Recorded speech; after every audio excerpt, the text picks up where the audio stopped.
It was a rainy Friday night, the kind of night that makes you want to stay indoors with a warm drink and a good movie. But I didn't have that luxury. Driving for a rideshare service doesn't allow for nights off, especially when you need the extra cash. Business had been slow earlier, and I was debating whether to call it a night. My windshield wipers struggled against the relentless rain, smearing water rather than clearing it, and the faint glow of streetlights only added to the gloomy atmosphere. I just dropped off a passenger on the outskirts of town and was heading back towards the busier areas when my app pinged. A new ride request popped up, just a little out of the way, but not too far. The profile name read Darren, and the pickup spot was listed as a roadside diner I'd passed earlier. I accepted it without a second thought.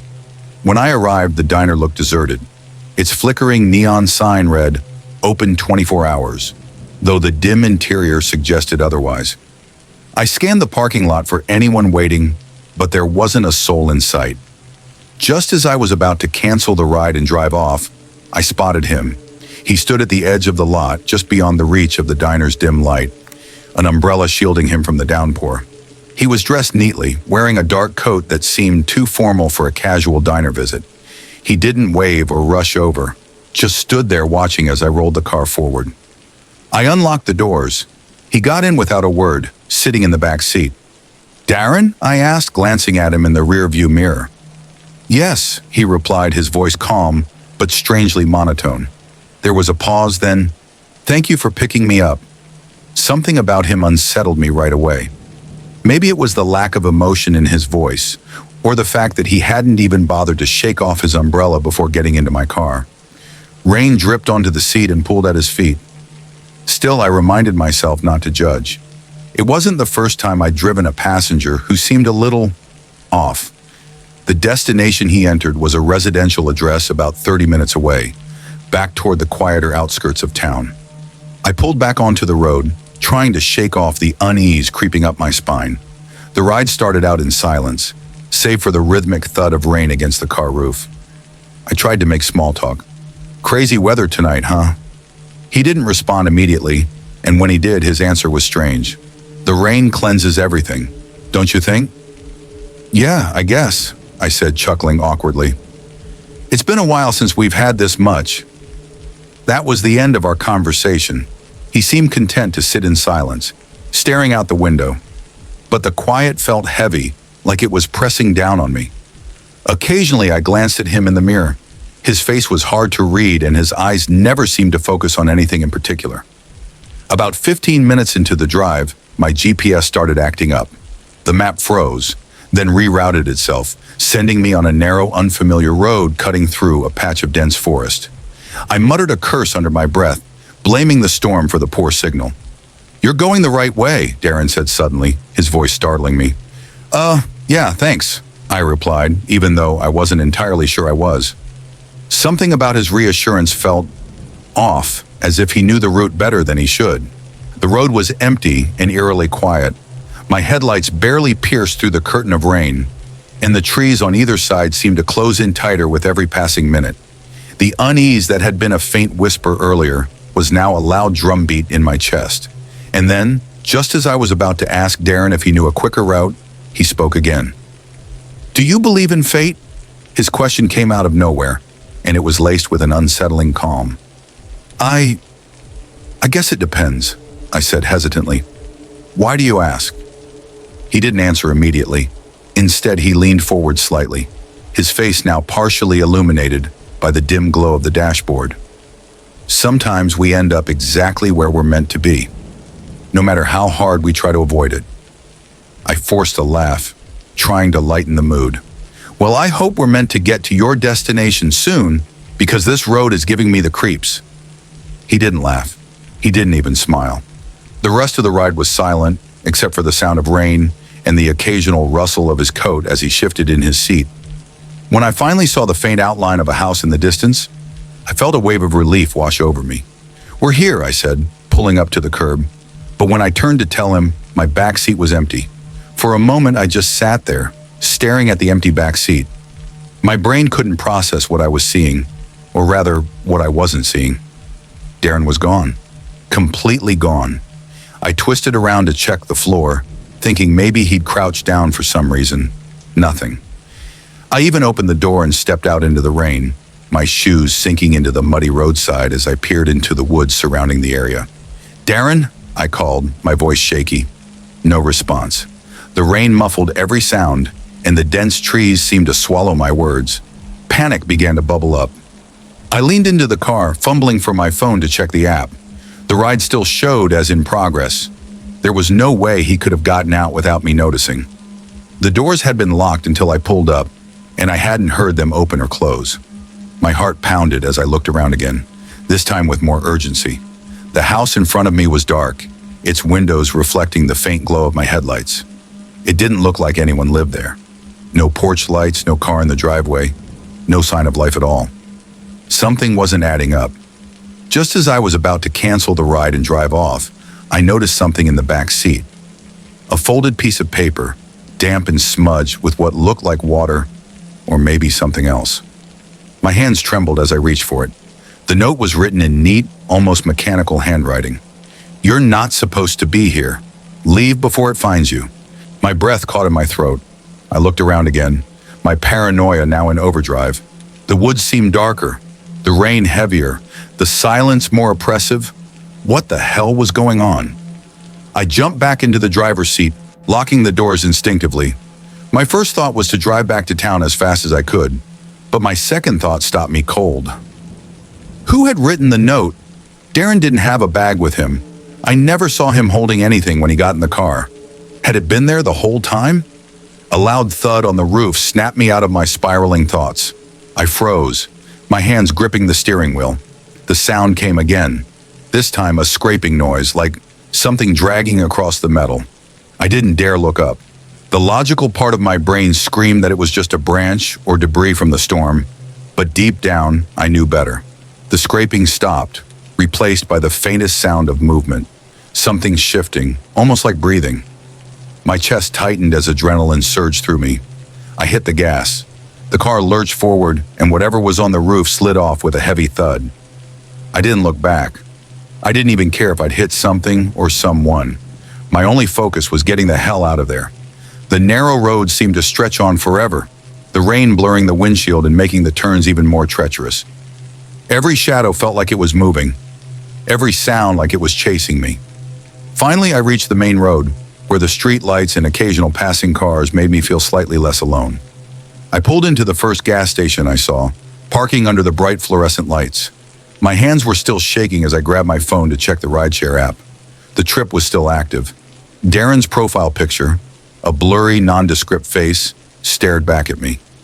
My heart sank as I tapped on the destination address, hoping for some clarity. But instead of the house I just left, the map now showed a completely different location, an abandoned industrial park on the other side of town. I canceled the ride immediately. As I sat there trying to make sense of what had happened, a notification popped up on my phone. A new text message from an unknown number. "You didn't listen. It's coming for you." I stared at the message, the words burning into my mind like an iron brand. My throat felt dry, and my fingers trembled as I reread it. "You didn't listen. It's coming for you." I scanned the gas station lot, praying, that I'd see something, anything, that made sense of what was happening. But all I saw were a few scattered cars, their occupants obliviously going about their lives, shielded from the nightmare I'd somehow stumbled into. Who sent the message? Darren? But how? He vanished. And what did they mean by "it's coming"? I wanted to dismiss it as a prank, a sick joke, but the memory of the heavy thud on my car roof made it impossible. My chest tightened as a creeping sense of dread clawed its way up my spine. I did what any rational person would do. I dialed the number. The call didn't even ring. It went straight to a robotic message. "The number you have dialed is not in service. Please check the number and try again." I dropped the phone onto the passenger seat, gripping the wheel as my mind raced. Every instinct screamed for me to go home, lock my doors, and pretend none of this ever happened. But I knew I wouldn't be able to sleep until I understood what was going on. The note, the text, the vanishing passenger. Against my better judgment, I decided to retrace my steps. I needed answers. and the only place I could think to start was the house Darren had directed me to, or at least where I thought he had. I pulled back onto the road, my headlights cutting through the relentless rain. The drive felt even longer this time, every shadow on the roadside sending my nerves into overdrive. When I finally reached the house, it looked just as desolate as before. The windows were still dark, the surrounding woods eerily quiet.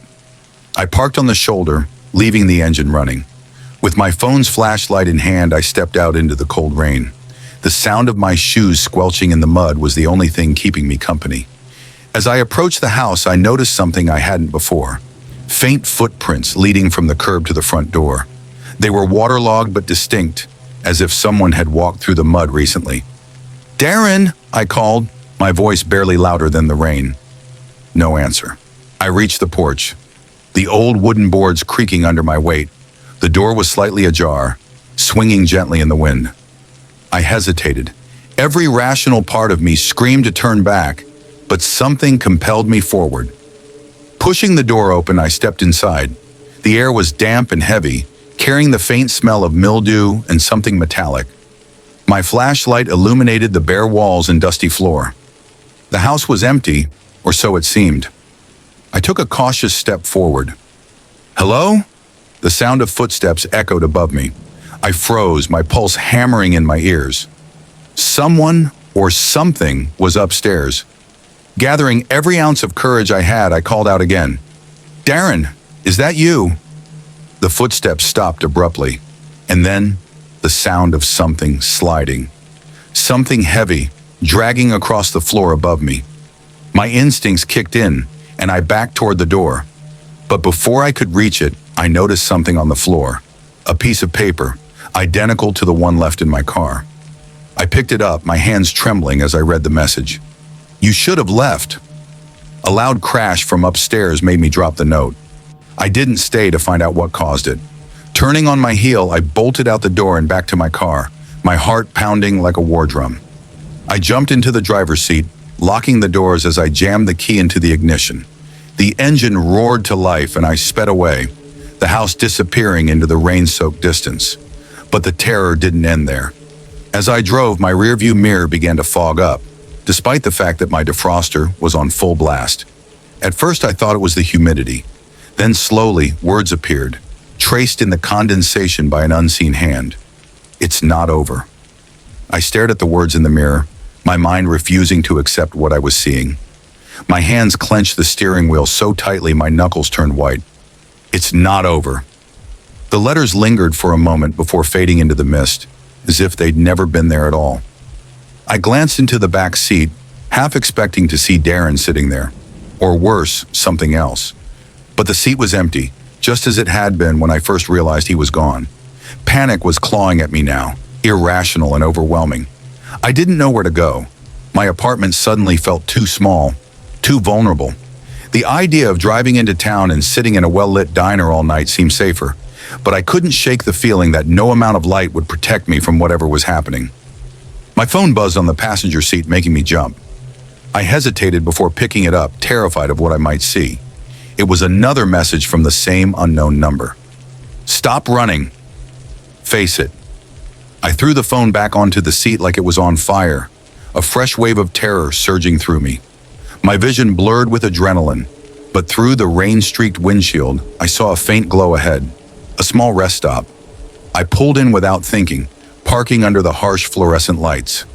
There were a couple of vending machines and a covered bench, but no other cars. The place was deserted, and I was grateful for the momentary sense of stillness. Shutting off the engine, I sat there in the silence, the rain drumming on the roof like a heartbeat. My mind raced through everything that had happened. Darren's unsettling demeanor, his cryptic words, the note he left behind, and now the messages. None of it made sense, but one thing was clear. I wasn't imagining this. I had to figure out what was going on, but how?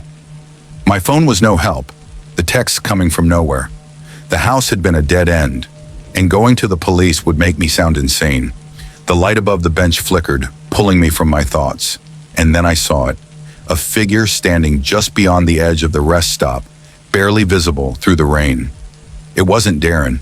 I was sure of that. This figure was taller, broader, and its outline was distorted, almost shimmering, like a mirage. I couldn't see its face, but I could feel its gaze, cold and piercing. The same oppressive feeling I'd felt in the car earlier returned, heavier this time. My hand instinctively went to the door lock, double-checking it was engaged. The figure didn't move, just stood there, as if waiting. Then as suddenly as it appeared, it was gone. I blinked, my heart pounding in my chest. The rain hadn't lessened, and there was no place for it to hide, just an empty stretch of road and the dark woods beyond. My phone buzzed again. I didn't want to look, but I couldn't stop myself. You can't avoid it. It's already here. I dropped the phone, my breathing coming in shallow gasps.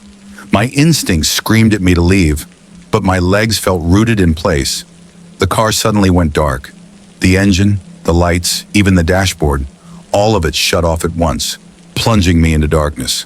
Panic surged as I fumbled to restart the car, but the key wouldn't turn.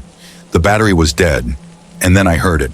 The sound of footsteps on wet pavement, slow and deliberate, coming closer.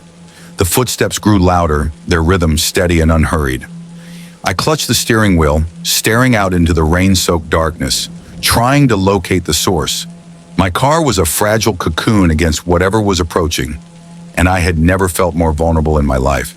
Come on, I muttered under my breath, desperately turning the key in the ignition again. The engine didn't so much as sputter. The lights inside the car remained off, leaving me stranded in the dark. The footsteps stopped just outside my door. I froze. My breath hitched and my heart pounded so hard I was sure it would burst from my chest. Slowly, against every instinct screaming at me to keep my eyes forward, I turned my head toward the driver's side window. At first, I saw nothing but the distorted reflection of the rain running down the glass. But then, a shape began to form. Tall and dark, its outline flickering like static on an old television. I couldn't make out a face, but I felt its presence, oppressive and heavy, pressing against me like a weight I couldn't escape. And then it leaned closer. The window fogged as it exhaled, if it was even breathing, leaving behind streaks of condensation. My throat tightened, and I could barely force air into my lungs. A single word appeared on the fog glass, scrawled in jagged letters, "Run." Adrenaline surged, breaking through the paralysis that had gripped me. Without thinking, I grabbed the door handle on the passenger side and threw it open, stumbling out into the rain. The cold downpour soaked me instantly, but I didn't care.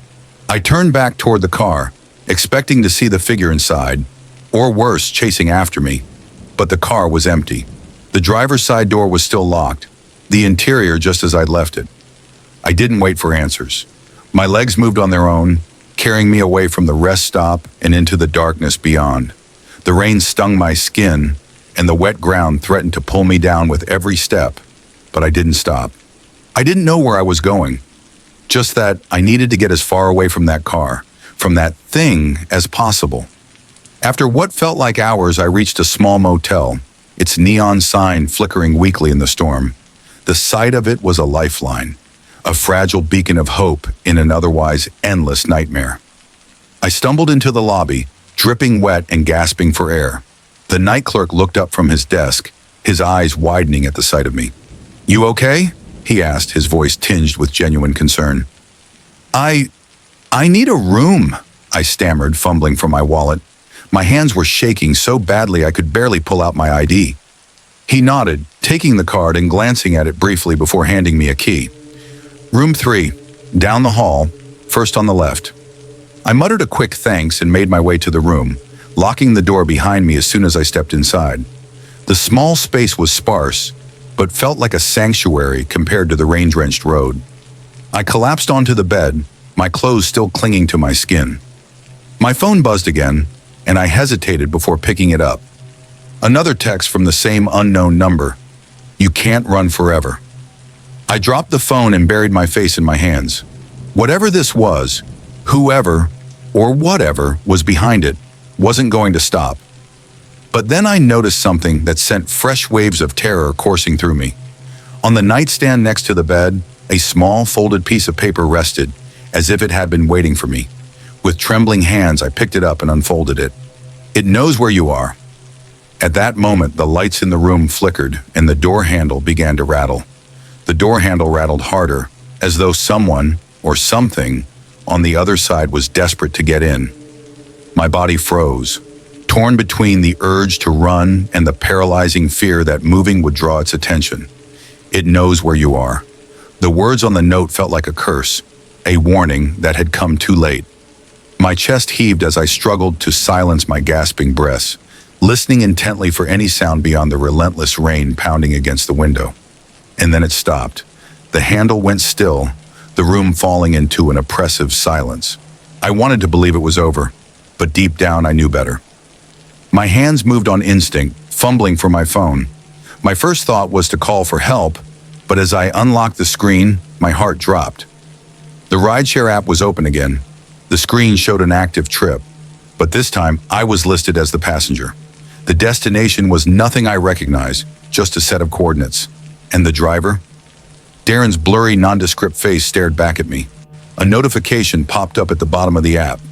Your driver has arrived. A car horn blared outside. I jumped, my heart pounding against my ribs as I edged toward the window. The neon sign for the motel cast an eerie red glow on the parking lot below, and there it was, a car idling just outside my room. It was my car. The lights were on, the engine purring softly, but I knew I hadn't driven it here. My hands tightened around the edge of the curtain as I scanned the lot for anyone or anything that might be waiting. Then the phone buzzed again. Another text, this one with a single chilling command. Get in! I backed away from the window, my mind racing. There was no way I was stepping outside, not after everything I'd seen. But the moment I turned away, the room went pitch black. The lights had gone out again. I fumbled in the dark, my phone's screen now the only source of light. The app refreshed itself, showing a new message. Last chance. Come outside. I don't know what possessed me to move toward the door. Maybe it was the hopelessness of the situation, or maybe it was the sinking realization that I couldn't outrun this thing. Whatever it was, my shaking hand reached for the handle. I opened the door. The rain had stopped and the air was unnaturally still. My car sat in the same spot, its driver's door open now, inviting me in. But the figure standing beside it stopped me cold. It was Darren, or at least it looked like him. His face was shrouded in shadows, his clothes drenched despite the lack of rain. He raised a hand and gestured for me to come closer, his movements jerky and unnatural. I wanted to scream, to run back into the room and lock the door, but my feet moved on their own, carrying me toward him. The closer I got, the clearer his features became, or rather, the lack of them. His face was a blur, like a photograph smeared beyond recognition. Get in, he said, his voice low and distorted, like it was coming from somewhere far away. I stopped a few feet away, every fiber of my being screaming that this was a mistake. What do you want from me? I managed to choke out. He didn't answer. Instead, he pointed to the car, his finger steady and unwavering. I'm not going with you, I said, my voice trembling. The figure tilted its head, almost as if it were amused. Then it spoke again, the words chilling me to the core. You already have. I looked down and my stomach dropped. My reflection in the car window stared back at me. But it wasn't my reflection. It was me, sitting in the back seat, pale and lifeless, my eyes wide with terror. Before I could react, the figure lunged at me. The world went black. I woke up on the side of the road, the faint glow of dawn breaking through the clouds. My car was parked a few feet away, its engine off and the door wide open. I was alone. For a long time, I just sat there, trying to piece together what had happened. My phone was in my hand, the rideshare app still open. The trip had been marked as completed, and Darren's profile was gone. The coordinates he'd entered as the destination didn't exist. They led to a blank spot on the map, deep in the middle of nowhere. I quit driving that day, sold the car, moved to a new city and tried to forget. But sometimes, late at night, I get a text from an unknown number, and every time it says the same thing. It's not over.